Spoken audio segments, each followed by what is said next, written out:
Louvado seja nosso Senhor Jesus Cristo, para sempre seja louvado. Meus queridos e amados irmãos, sejam bem-vindos mais uma vez ao canal Denis o Católico. Meus queridos, eu estou aqui com um vídeo que me enviaram, um vídeo aí com aquele Augusto Nicodemos, falando mais uma inverdade, com todo respeito à pessoa dele, um homem já idoso, com bastante idade, um homem que é pai de família, uma pessoa, acredito que seja uma pessoa bem honesta, uma pessoa... Mas aqui, neste vídeo, ele está agindo com desonestidade intelectual. Ele está agindo, falando inverdades. Por quê? Porque ele está falando sobre a sucessão apostólica.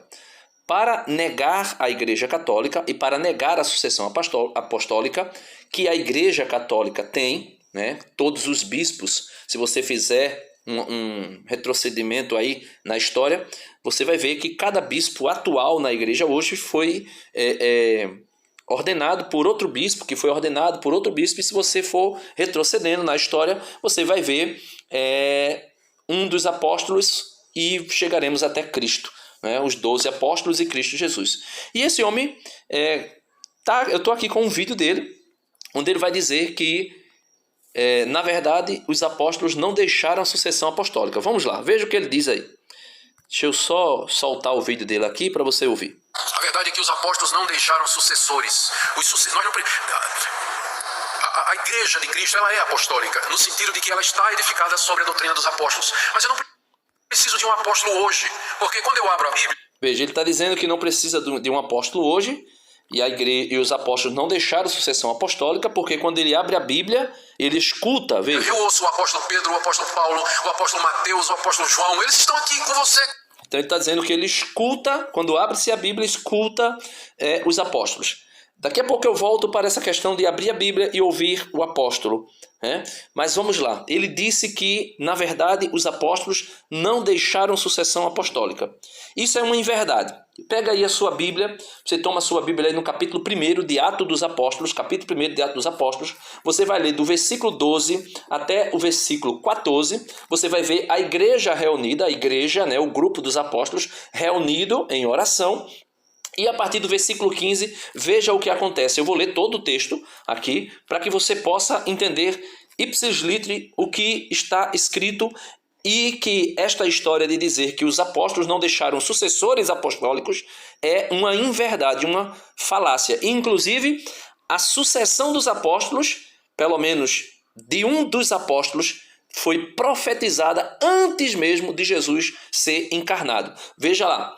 Olha, Atos dos Apóstolos, capítulo 1, versículo 15. Naqueles dias, que dias? No dia que a igreja estava reunida em oração, junto com algumas mulheres, inclusive a Virgem Maria. Você lê aí Atos dos Apóstolos 12, 1, do 12 ao 14. Versículo 15 agora diz: naqueles dias, Pedro levantou-se no meio dos irmãos. Pedro, líder da igreja, cabeça do colégio apostólico, o líder dos apóstolos, escolhido, claro, pelo próprio Deus Pai, quando revela para ele quem é Jesus, em Mateus 16, ele vai dizer: naqueles dias Pedro levantou-se no meio dos irmãos, o número das pessoas reunidas era de mais ou menos 120 pessoas, estava aqui a igreja reunida, e disse: irmãos, era preciso que se cumprisse a escritura, que por boca de Davi, o Espírito Santo havia de antemão falado a respeito de Judas, que se tornou o guia daqueles que prenderam a Jesus. Ele era contado entre os nossos e recebeu sua parte neste ministério. Que ministério? O ministério apostólico, o ministério dos 12 apóstolos. Ele era um dos 12 apóstolos. E recebeu a parte dele neste ministério, no ministério apostólico. Versículo 18. Ora, este homem adquiriu um terreno com o salário da iniquidade, e caindo de cabeça para baixo, arrebentou-se pelo meio, derramando-se todas as suas entranhas. O fato foi tão conhecido de todos os habitantes de Jerusalém, que esse terreno foi denominado, na língua deles, Aceldama, isto é, campo de sangue. Pois está escrito no livro dos Salmos. Ele está dizendo, pois está escrito no livro dos Salmos, e aí você lê no Salmo 69, versículo 26, o seguinte: fique deserta a sua morada, e não haja quem nela habite.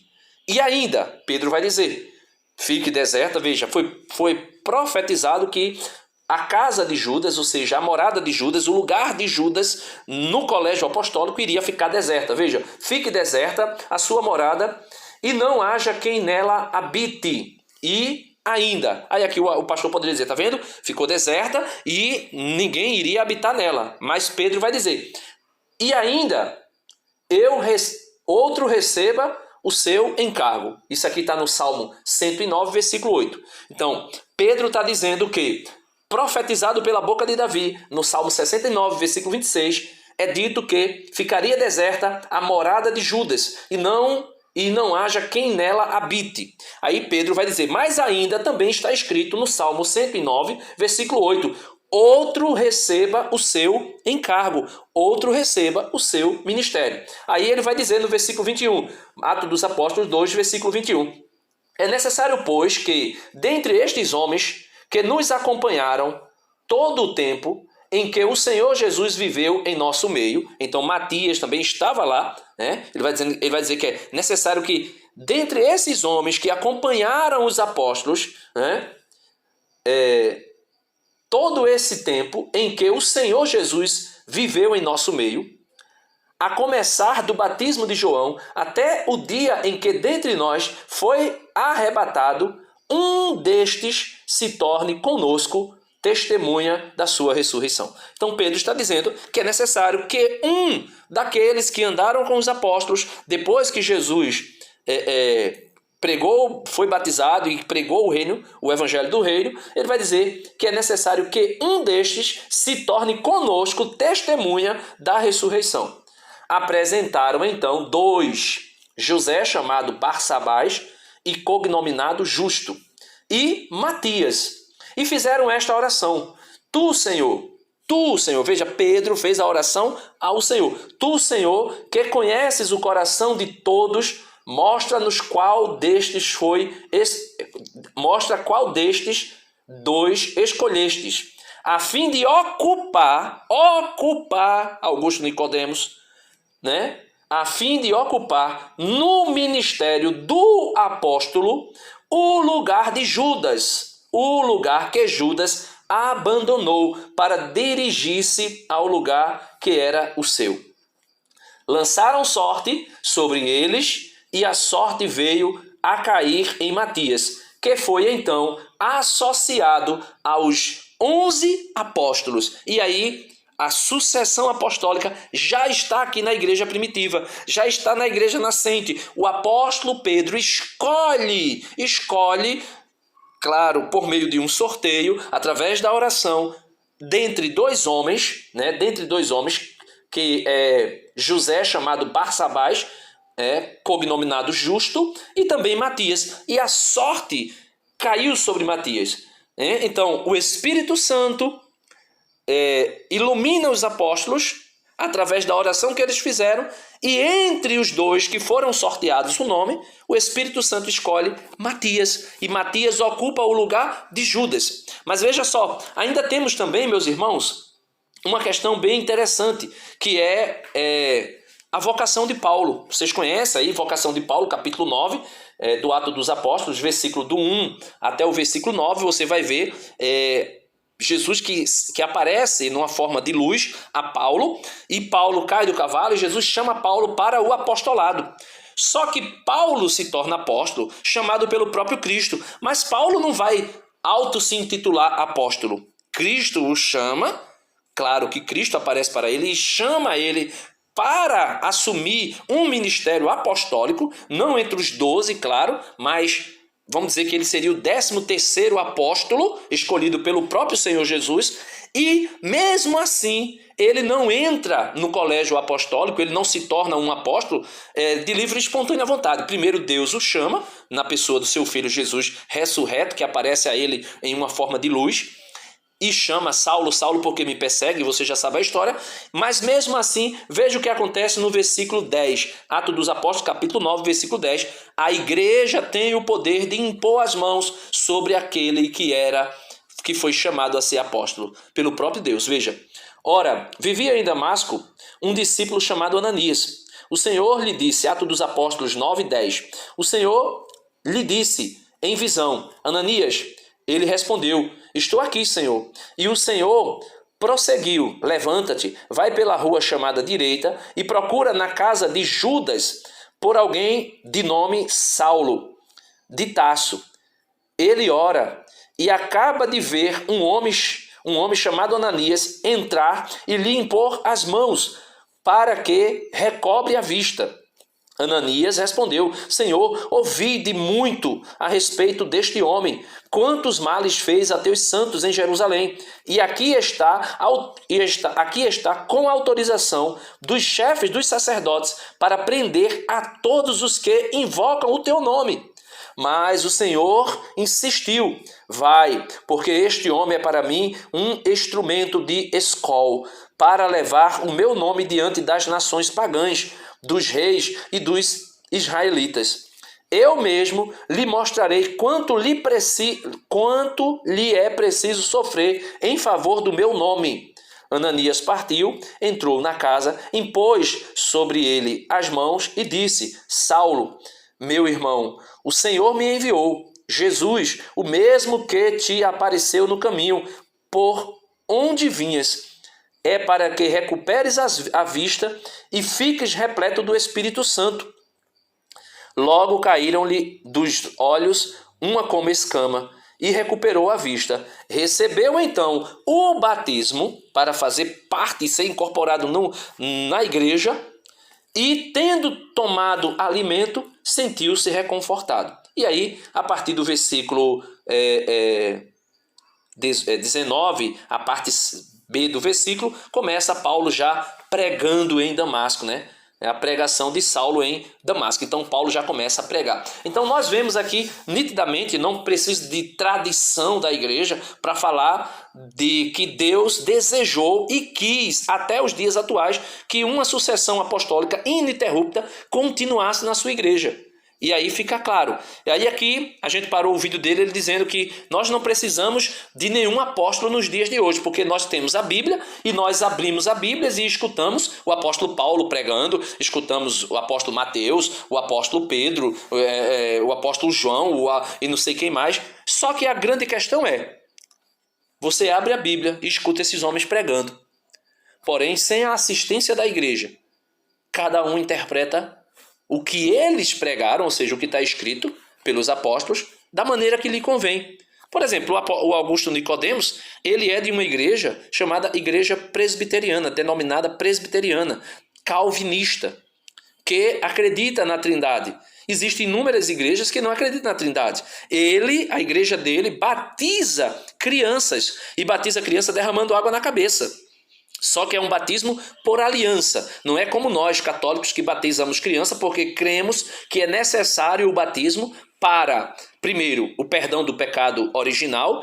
Segundo, o perdão do pecado, de qualquer pecado que a pessoa tenha cometido, mesmo que seja uma criança de 3, 4, 5 anos, 6 anos. Só que quando a criança não tem consciência, não tem a idade da razão ainda, abaixo dos 7 anos, então o batismo perdoa todo o pecado original, perdoa o pecado original, e todo o pecado pessoal daquela criança, por ela não ter entendimento, não é levado em conta. Mas é necessário o batismo para que ela se torne filha de Deus, incorporada na igreja, como Paulo. Paulo foi batizado por Ananias para ser incorporado na igreja, e assim sucessivamente. Aí outras pessoas vão dizer, não pode batizar criança. A igreja dele batiza criança. Claro que diferente da teologia católica, mas batiza criança. Batiza criança despejando água sobre a cabeça. Outros vão dizer que não pode batizar criança, que o batismo é por emissão, mergulhando a pessoa, não é por aspersão, né? Aspergindo água ou derramando água sobre a cabeça. Então, assim, do que adianta ter a Bíblia e ler a Bíblia, ouvir os apóstolos pregando, entre aspas, porque você lê o que os apóstolos deixaram escrito, mas cada pessoa no mundo protestante entende a Bíblia de uma maneira e prega aquilo que entende. Uma coisa foi o que Calvino entendeu, uma coisa foi o que Lutero entendeu, uma coisa foi o que Zwingli entendeu, uma coisa foi o que Ganso entendeu, uma coisa foi o que Henrique VIII entendeu, uma coisa foi o que... Ou seja, cada pai do protestantismo entendeu. E assim sucessivamente. Mas vamos ver aqui o que é que ele diz ainda. Ele vai falar sobre a igreja ser católica, ele vai dizer que é católico também, e ele vai dizer que o grande problema da igreja é o romana. Vamos ver. Comigo, Deus preservou o que eles escreveram. Nesse sentido, a igreja é apostólica, porque ela está edificada sobre a doutrina dos apóstolos e dos profetas. Eu não preciso de um representante ou descendente ou sucessor vivo de uma linhagem histórica que remonta ao tempo dos apóstolos ou ao próprio Jesus Cristo. Ele diz que não precisa, mas a própria Bíblia testifica para nós que foi necessário. Que a igreja precisa dessa sucessão apostólica ininterrupta, que remonte aos apóstolos e a Jesus Cristo. Eu provei aqui nas escrituras que é necessário, mas ele está dizendo que não é. Por que ele diz que não precisa? Porque é orgulhoso. Toda pessoa que rejeita a autoridade eclesiástica, a autoridade da igreja, a autoridade dos bispos, que são os sucessores dos apóstolos, que são os apóstolos atualmente falando, que rejeita a autoridade dos presbíteros, que são os padres, e que rejeita a autoridade dos diáconos. Quem rejeita a autoridade do Papa, rejeita a autoridade dos bispos, rejeita a autoridade dos presbíteros, rejeita a autoridade dos diáconos. Então, isso é o quê? Isso é sinal de orgulho. Orgulho é o pecado de Satanás. Satanás rejeitou a autoridade de Deus e queria ser como Deus, e por isso foi expulso dos céus, porque queria ser como Deus. E o mesmo pecado dele, do orgulho, da soberba, de querer ser igual a Deus, ele ofereceu essa tentação a Adão e Eva. Olha, vocês não morrerão, mas ao contrário, vocês serão como Deus, né? Sem precisar de Deus, vocês serão como Deus. Você lê Gênesis capítulo 3. E aí nós presenciamos o quê? Jesus em São Lucas dizendo, olha, eu vi Satanás cair do céu como um relâmpago. A gente lê João revelando para nós, através do anjo que revela para ele, em Apocalipse 12, a partir do versículo 7, houve uma grande batalha no céu e Satanás foi expulso do céu. Por quê? Orgulho. Orgulho. O mesmo orgulho que entrou no coração de Lutero e fez Lutero rejeitar a autoridade da igreja, que fez Lutero rejeitar a autoridade do Papa. E por isso entra todos os outros problemas. Aí ele vai falar de católica. É nesse sentido que eu me considero um cristão apostólico, porque a minha crença está baseada naquilo que os apóstolos ensinaram. Meu problema não é com igreja católica, porque a igreja católica significa simplesmente universal. A igreja católica não significa simplesmente universal. Católico quer dizer completo, todo, do todo. O que é heresia? Escolher uma parte. É o que eles fazem. Eles escolhem uma parte da doutrina para crer, a parte que lhe convém. Por isso, heresias, heresias, né? As heresias são o quê? Alguém que escolhe uma parte da fé para crer. Então, a fé católica, ela é total, ela é completa, ela tem 7 sacramentos. Eles rejeitaram os 7 sacramentos. Se eu não me engano, a igreja presbiteriana só aceita 2 ou 3 sacramentos. Rejeitaram os outros. Né? Rejeitaram a Eucaristia, vão dizer que a Eucaristia é um símbolo somente. Rejeitaram a confissão, né? Tudo isso foram rejeitados por eles. Então, ou seja, a fé que é completa, a igreja não é católica somente porque está em todos os lugares. Tem outras religiões que estão em todos os lugares do mundo. Tem outras associações e gremiações que estão em todos os lugares do mundo. Tem filosofias, como a filosofia budista, por exemplo, está em todo lugar do mundo. É universal. Mas não é por isso somente que a igreja é universal. A igreja é universal porque a igreja contém todo o depósito da fé. Todo o depósito da fé que está guardado na igreja. A igreja é detentora do depósito da fé. E o magistério da igreja autêntico, que vem de uma sucessão apostólica ininterrupta, esse magistério tem o poder de interpretar e de anunciar essa fé completa e verdadeira. Aí vamos lá ver o que ele mais fala, né? É muitas inverdades, muitas falácias. Apostólica também não tem um problema com isso. Meu problema é com romana. Esse é o nosso problema, certo? Essa é a nossa dificuldade. Mas eu sou um cristão católico apostólico e você também. O problema é que nós não somos romanos. Temos dificuldade com essa parte aí. Porque de Roma saíram todas essas doutrinas. Essa conversa de romana, né? Eles vão falar dos romanistas, né? Os romanistas, os papistas. De Roma saiu... Nosso problema é com Roma. Porque saiu todas essas doutrinas, aí ele vai falar aí, acho que ele já deve ter falado de inúmeras doutrinas, né? Maria, mãe de Deus, que vão dizer que não é, né? A virgindade perpétua, todas essas coisas que eles falam, que eles negam, que eles rejeitam, e por isso são considerados hereges, né? E Infelizmente, ele vai dizer, não, romana. Por quê? Porque também eles têm uma história de que a igreja foi paganizada no ano 300 por Constantino. Ou outros vão dizer que a igreja não foi paganizada, que a igreja foi fundada por Constantino e que a igreja cristã nada tem a ver com a igreja romana. Então, ou seja, falácias, falácias, falácias. Mas o que eu queria mais deixar claro aqui é que ele está contando inverdades. E uma das inverdades mais claras que ele deixa aqui é sobre a sucessão apostólica, dizendo que os apóstolos não quiseram sucessores depois que eles morreram. Mentira, porque a gente vê o próprio Pedro fazendo a eleição e escolhendo, junto com o Espírito Santo, São Matias para ficar no lugar de Judas Iscariotes. Deus abençoe você e muito cuidado com esses homens, porque eles falam mansinho, falam bonitinho, tem até uma aparência de intelectuais, mas na verdade são pessoas que estão trazendo inverdades para o meio cristão, para fazer com que as pessoas se rebelem contra a única igreja de nosso Senhor Jesus Cristo. A igreja una, santa, católica e apostólica. E romana, porque somos aqui de rito romano, de liturgia romana. Deus abençoe você e até o próximo vídeo, se Deus quiser. Amém.